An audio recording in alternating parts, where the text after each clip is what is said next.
Bismillah, Assalamualaikum warahmatullahi wabarakatuh. Kami dari kelompok 9 yang beranggotakan Dimas Aji Pangestu, NIM 193111192. Yang kedua Faiz Safir Rubani, NIM 193111196. Yang ketiga Aprilianti Ningrum, NIM 193111216. Saya di sini akan sedikit membahas mengenai asal-usul madrasah sebagai sistem pendidikan Islam. Monggo teman-teman bisa menyimak dengan baik ya. Dan apabila ada hal yang perlu ditanyakan, nanti di akhir acara bisa ditanyakan. Baik, terima kasih. Atau saya akan membahas yaitu tentang sejarah pertumbuhan madrasah.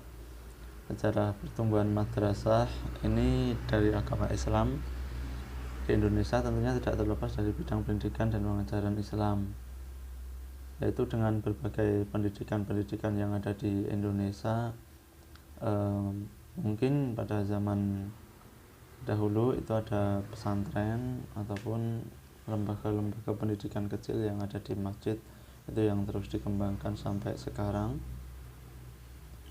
Dan kemudian kepentingan pembelajaran Al-Quran dan dasar-dasar agama Islam itu diadakanlah kutab-kutab yang terpisah dari masjid atau tempat-tempat yang terpisah dari masjid untuk di situ untuk digunakan pembelajaran Al-Quran, yang dimana generasi atau anak-anak bisa belajar Al-Quran di tempat itu. Selanjutnya berkembang muncullah sistem pendidikan dengan sistem klasikal yang berkelas atau bertingkat-tingkat. Itu disebut dengan madrasah. Madrasah yang pertama didirikan di Indonesia adalah Madrasah Adabiyah yang ada di Sumatera Barat, yang dipunyai oleh Syekh Abdullah Ahmad pada tahun 1909 Masehi, pada masa penjajahan kolonial Belanda. Dan selanjutnya juga pada madrasah ini sangat bertumbuh dengan baik dan menjadi lembaga pendidikan Islam yang berpengaruh di Indonesia. Pada Orde Baru pemerintahan mulai memikirkan dan mengintegrasikan madrasah ke dalam pendidikan nasional berdasarkan SKP Surat Keputusan Bersama 3 lembaga, yaitu Menteri Agama, Menteri Pendidikan dan Kebudayaan, serta Menteri Dalam Negeri nomor 6 tahun 1975 tentang peningkatan mutu pendidikan pada madrasah. Ditetapkan bahwa standar pendidikan madrasah sama pada sekolah umum, dan lulusan madrasah juga dapat melanjutkan ke perguruan tinggi. Dan madrasah ini sampai saat ini terus berkembang, terus maju, dan menjadi penopang atau pembantu pendidikan yang ada di Indonesia. Materi selanjutnya akan disampaikan rekan saya. Oke baik, Bismillah, saya Faiz Safir Rubani, NIM 193111196. Di sini saya akan sedikit menjelaskan mengenai madrasah sebagai institusi pendidikan. Seiring berkembangnya zaman, pendidikan sangat dibutuhkan. Masyarakat sadar akan ilmu, dan muncullah lembaga-lembaga pendidikan yang menunjang pendidikan itu sendiri sebagai tempat pertukaran ilmu, sebagai tempat untuk menuntut ilmu. Dan pada tahun 14 Hijriah itu dikenal beberapa sistem pendidikan, dan seorang tokoh yang bernama Hasan Abad Al-Al itu menjelaskan ada beberapa sistem, yakni ada 4 sistem. Yang pertama, Al-Failasuf. Failasuf itu tempat belajar filsafat. Dan ternyata tempat-tempat ini tidak hanya satu, teman-teman. Di antaranya adalah Dar Al-Hikmah, Al-Muntadiyat, Hawani, dan Warakin. Jadi mempermudah kita untuk belajar. Tidak perlu menempuh jarak yang cukup jauh. Ya walaupun agak cukup jauh, namun berbeda ketika tempatnya itu hanya satu. Itu kan pasti akan sulit. Yang kedua itu adalah Mutasawid. Yang ketiga Syi'in. Yang keempat Mutakalimin. Mutakalimin ini sendiri adalah tempat belajar ilmu kalam.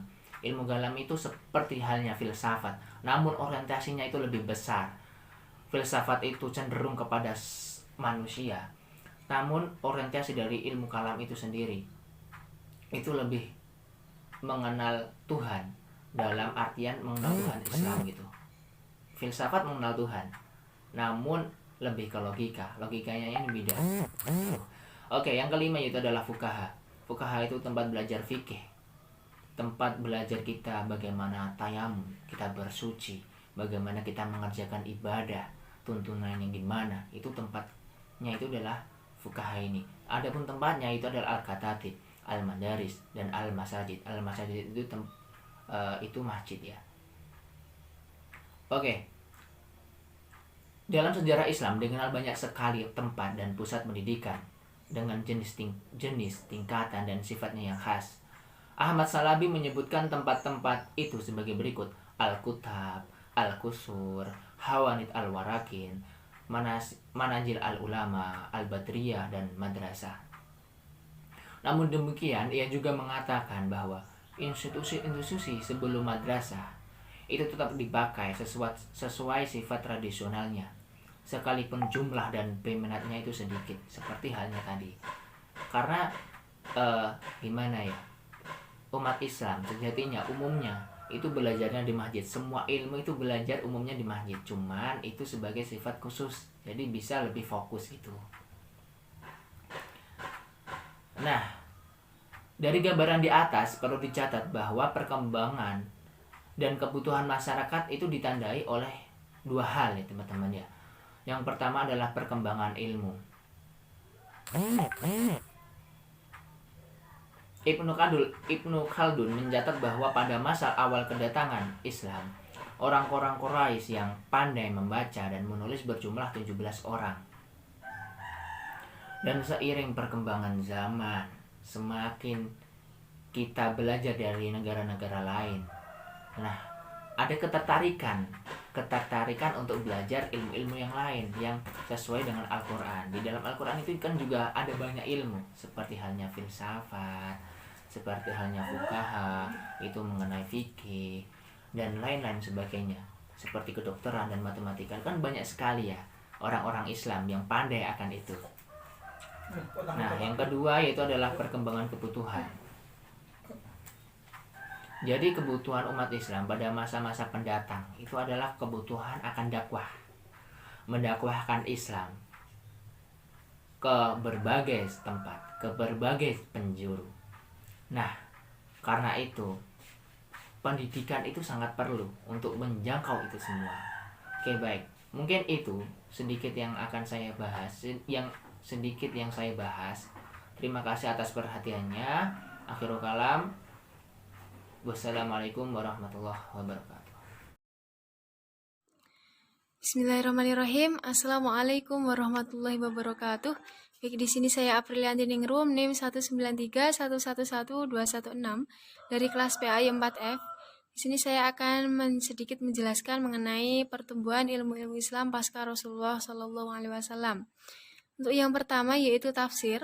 Tafsir merupakan penjelasan makna ayat dengan sebuah kata ataupun lafal yang menunjukkan makna terangnya. Bentuk tafsir dibagi menjadi dua, yaitu yang pertama tafsir bil-matsur, merupakan tafsir ayat Al-Quran yang ditafsirkan dengan ayat Al-Quran lain ataupun dari hadis. Kemudian yang kedua adalah tafsir bil-ra'yi, merupakan tafsir ayat Al-Quran dengan menggunakan berbagai ilmu selain dari Al-Quran dan hadis, yaitu melalui ijtihad seperti itu. Sebelum masa Abbasiyah pertama, tafsir Al-Quran belum dikodifikasikan. Namun, ketika terjadi kebangkitan ilmu pengetahuan pada masa itu, secara sistematis, tafsir Al-Quran dibukukan sesuai dengan susunan Al-Quran.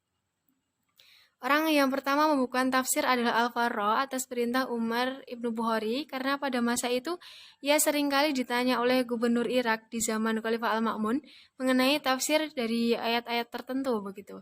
Oleh karena itu, Umar Ibnu Bukhari meminta untuk Al-Farra untuk membukukan tafsir tersebut begitu. Untuk yang kedua yaitu hadis dan ilmu-ilmu hadis. Seperti yang kita ketahui bahwasanya hadis merupakan segala sesuatu yang bersumber dari Nabi Muhammad, baik berupa perkataan, perbuatan, takrir Nabi, diamnya Nabi yang dijadikan sebagai sumber hukum begitu. Mengenai ilmu hadis sendiri merupakan kaidah yang digunakan untuk mengetahui kesohihan hadis, kemudian kelemahan hadis, bagaimana cara mendapatkan hadis tersebut, dan bagaimana cara menyampaikannya kepada orang lain begitu. Pada masa Nabi Muhammad SAW melarang para sahabat untuk menulis hadis dengan beberapa alasan. Yang pertama, perbedaan pendapat antara hadis yang menyatakan larangan dan dibolehkannya menulis hadis. Kemudian ditakutkannya bercampur antara ayat Al-Quran dengan hadis. Kemudian yang ketiga, adanya nasah dan mansuh dalam kedua versi hadis tersebut. Setelah terbunuhnya Khalifah Utsman bin Affan, terjadilah perpecahan di kalangan umat Islam yang terdiri dari Syiah, Khawarij, dan lainnya. Hal tersebut kemudian menimbulkan adanya pemalsuan hadis karena masing-masing golongan memperkuat posisinya dengan jalan mencari legalitas dari hadis-hadis yang dipalsukan. Keadaan ini mendorong Khalifah Umar bin Abdul Aziz untuk mengatasi masalah tersebut dengan memerintahkan kepada Syihab Az-Zuhri untuk mengkodifikasikan hadis-hadis sahih. Pengkodifikasian tersebut kemudian diikuti oleh ulama yang lainnya seperti Hasan Al-Basri, Rabi'ah Al-Rai, guru Imam Malik, dan yang lainnya. Setelah itu Imam Malik membukukan hadis berdasarkan bab-bab fikih yang bernama Al-Muwatta, yang kemudian kitab itu menjadi rujukan dari imam-imam yang lainnya begitu. Untuk yang selanjutnya yaitu fikih, merupakan ilmu yang menerangkan tentang hukum-hukum syar'i yang berkaitan dengan perbuatan-perbuatan para mukallaf yang dikeluarkan melalui dalil-dalil terperinci mengenai wajib, sunnah, haram, makruh, mubah, dan yang lainnya. Pada masa Rasulullah SAW, hukum-hukum Islam ini dapat diketahui dengan ditanyakan secara langsung kepada beliau, karena Rasulullah merupakan sumber utama tasyri'. Bahkan di berbagai kasus, pertanyaan para sahabat menjadi dasar turunnya wahyu dari Allah Subhanahu wa Ta'ala. Sehingga pada masa Rasulullah, fikih tidak menjadi persoalan, karena sumber utamanya dengan mudah diakses tanpa harus berijtihad seperti itu.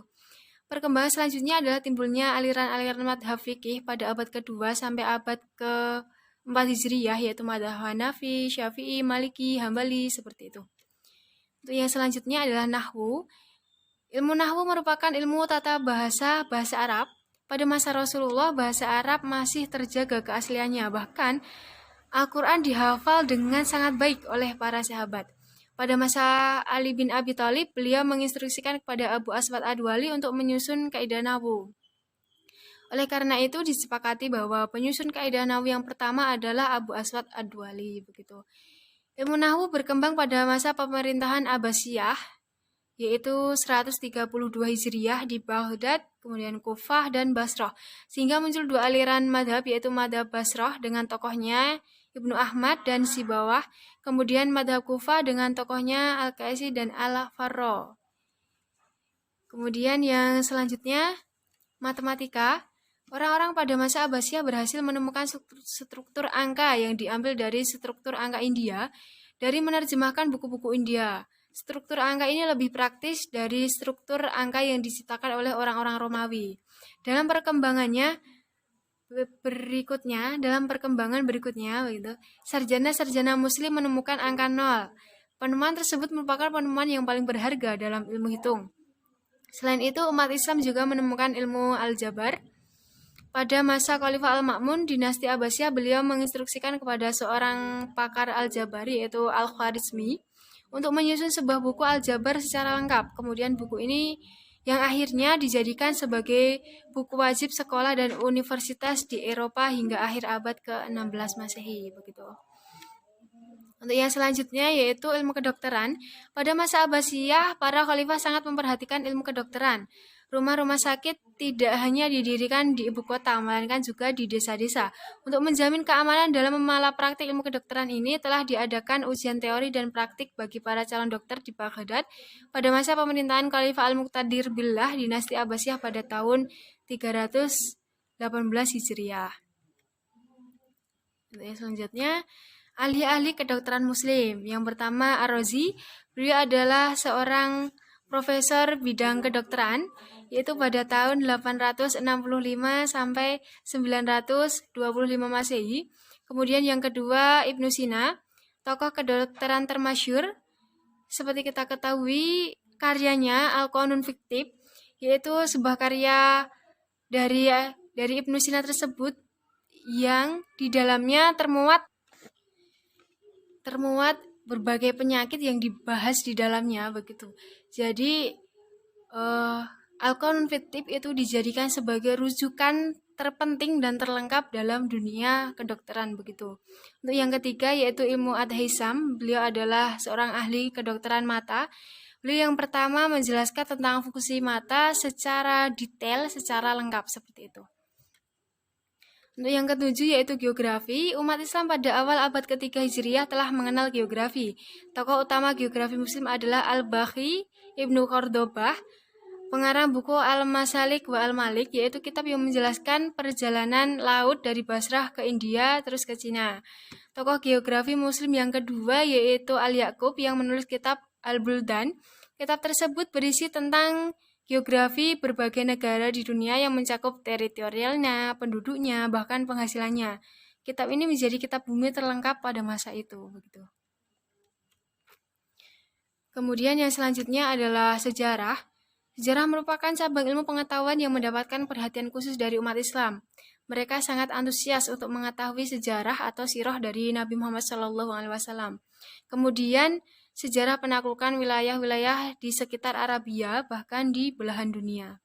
Di antara tokoh yang terkenal menyusun sejarah hidup Nabi Muhammad SAW adalah Ibnu Ishaq dan Ibnu Hisham. Sedangkan tokoh yang menyusun buku mengenai penaklukan daerah-daerah oleh umat Islam adalah Al-Waqidi dengan kitabnya yang berjudul Futuhat Syam begitu. Untuk yang selanjutnya, baik, terima kasih.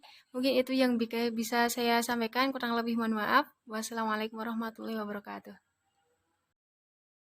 Baik, terima kasih kepada teman-teman semua yang sudah menyimak, yang sudah memperhatikan presentasi dari kelompok kami. Adapun kelompok kami tidak terlepas dari kesalahan-kesalahan, dan saya sebagai perwakilan dari kelompok 9 izin meminta maaf kepada teman-teman semua apabila ada banyak kekurangan, ada banyak kekhilafan dalam penyampaian materi. Dari saya cukupkan.